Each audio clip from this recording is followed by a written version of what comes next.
এসময়ত ৰাইজৰ মনোৰঞ্জনৰ বাবে এখন সৰু গাঁৱৰ বাহিৰত অৱস্থিত চাৰ্কাছত এটা ৰামু নামৰ বিশাল হাতী ৰখা হৈছিল। চাৰ্কাছৰ পৰিৱেশটো বৰ আনন্দময় আছিল। ল'ৰা-ছোৱালীৰ হাঁহি, হাত-চাপৰিৰ ধ্বনি, যাদুকৰী শব্দবোৰ চৌদিশে শুনা গ'ল। কিন্তু এই সকলোবোৰ মনোৰঞ্জনৰ মাজতে এজন ব্যক্তিৰ মনোযোগ পৰিল চাৰ্কাছৰ বাহিৰত সৰু ৰছী এডালেৰে বান্ধি থোৱা এটা প্ৰকাণ্ড হাতীলৈ। হাতীটোৰ শক্তি আৰু আকাৰ দেখি মানুহজন আচৰিত হ'ল যদিও তেওঁ আচৰিত হোৱাৰ কাৰণ হাতীটোৰ বিশালতা নহয়, বান্ধি ৰখা পাতল ৰছীডালহে। এই ৰছীডাল ইমান প্ৰকাণ্ড জীৱক ৰখাব পৰাকৈ শক্তিশালী যেন নালাগিছিল। মানুহজনে আৰু ৰৈ থাকিব নোৱাৰিলে। সেই হাতীটোৰ ওচৰ পালেগৈ। তেওঁ দেখিলে যে ৰছীডাল কেৱল হাতীটোৰ আগফালৰ ভৰিখনত বান্ধি থোৱা আছে আৰু ইয়াৰ আনটো মূৰ সৰু খুঁটি এটাত বান্ধি ৰাখিছে। হাতীটোৱে নীৰৱভাৱে শিথিল হৈ থিয় হৈ আছিল, চকুত শান্তি লৈ, যেন তাৰ স্বাধীনতাৰ কোনো হাবিয়াস নাই। কিন্তু এই পৰিস্থিতিৰ ৰহস্য আৰম্ভ হৈছিল যেতিয়া এই হাতীটো সৰু কেঁচুৱা আছিল। হাতীটো শৈশৱত অতি দুষ্ট আৰু চঞ্চল আছিল। প্ৰথমবাৰৰ বাবে চাৰ্কাছলৈ অনাৰ সময়ত তাৰ ভৰিত ডাঠ আৰু মজবুত ৰছীৰে বান্ধি দিয়া হৈছিল। কণমানি হাতীটোৱে গোটেই শক্তিৰে ৰছীডাল ছিঙিবলৈ চেষ্টা কৰিছিল, কিন্তু ৰছীডাল বহুত মজবুত হোৱাৰ বাবে তাৰ প্ৰতিটো চেষ্টা বিফল হৈ যেন অথলৈহে গৈছিল।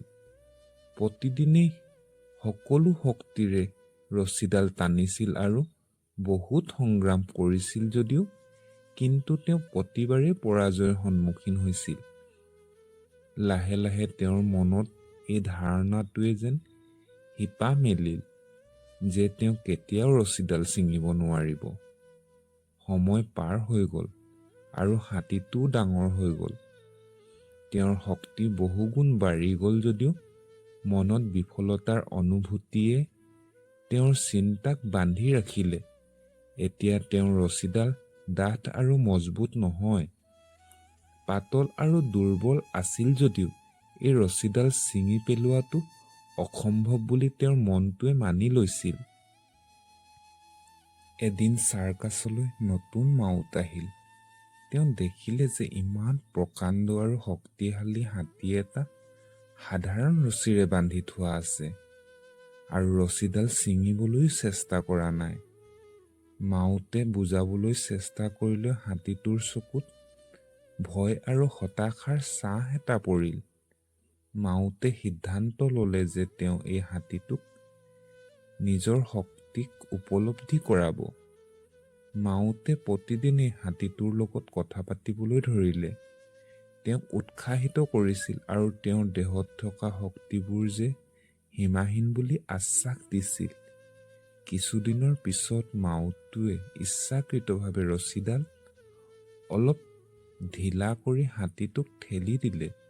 বহুত চেষ্টাৰ অন্তত এদিন হাতীটোৱে বল প্ৰয়োগ কৰিলে আৰু ৰছীডাল ছিঙি পেলালে। সেই মুহূৰ্ততে তেওঁ উপলব্ধি কৰিলে যে তেওঁৰ শক্তি কিমান বেছি। এতিয়া হাতীটোক কোনেও ৰখাব নোৱাৰিলে। তেওঁ চাৰ্কাছৰ আটাইতকৈ ডাঙৰ আকৰ্ষণৰ কেন্দ্ৰ হৈ পৰিছিল যদিও এতিয়া যেন তেওঁৰ চকুত নিজৰ ওপৰত থকা এক বেলেগ আত্মবিশ্বাস জাগৃত হৈ আছিল। কাহিনীটো বৰ্ণনা কৰি মাউতজনে কয়, আমাৰ সকলোৰে জীৱনত এনে ৰছী আছে। সামাজিক বিশ্বাস, বিফলতাৰ ভয়, আত্মসন্দেহে আমাক বান্ধি ৰাখে। প্ৰকৃত স্বাধীনতা লাভ হয় তেতিয়া যেতিয়া আমি নিজৰ শক্তি আৰু সামৰ্থ্যক চিনি পাওঁ। এই কাহিনীৰ পৰা মানুহজন বহুত অনুপ্ৰাণিত হৈছিল আৰু জীৱনত থকা এই ৰছীবোৰ ছিঙি নিজৰ সম্পূৰ্ণ স্বাধীন আৰু সম্ভাৱনাৰে জীয়াই থকাৰ সিদ্ধান্ত ল'লে। প্ৰিয় বন্ধুবৰ্গ, আপোনালোকেও নিজৰ সীমিত চিন্তা আৰু পুৰণি বিশ্বাসৰ ৰছীবোৰ ছিঙি নিজৰ শক্তিক চিনিবলৈ শিকিলো।